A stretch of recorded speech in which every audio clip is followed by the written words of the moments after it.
道紅色旗金鑽食神土木龍，第二線道藍色旗偉易達集團，第三線道黃色旗華蔭礦業東戰龍，第四線道青色旗香港科技大學救生龍舟隊，第五線道橙色旗中電合力龍，第六線道紫色旗沙頭角最戰會，第七線道綠色旗亞公角漁民福利會，第八線道粉紅色旗香港佛山公。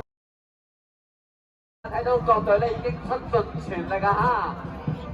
好拼搏咁向前啊！我哋遠望過去，稍稍領先嘅咧係綠色線嘅亞公角漁民福利會，仲有咧青色旗嘅香港科技大學救生龍舟隊啊，都係領先嘅。但係咧真係旗鼓相當啊！各隊咧都係上緊嚟啊！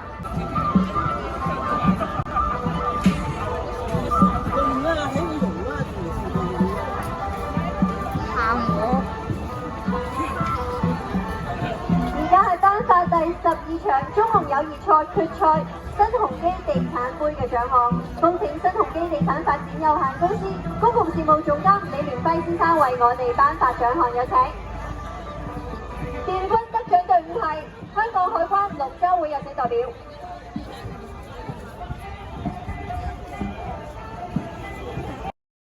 賽事咧已經展開咗啦，緊急杯賽啊！第一線道嘅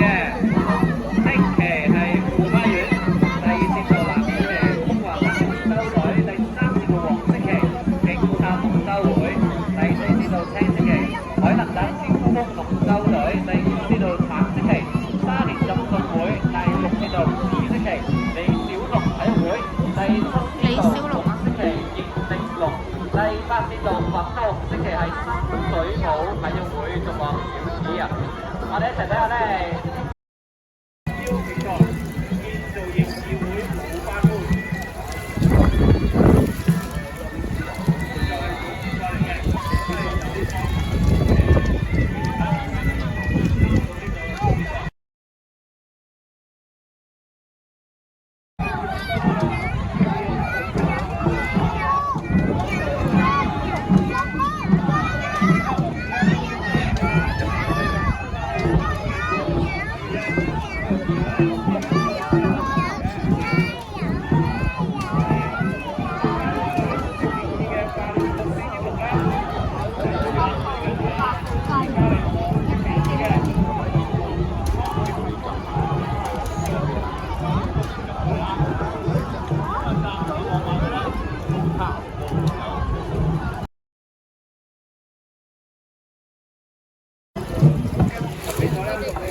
個個都話佢得4個人啊！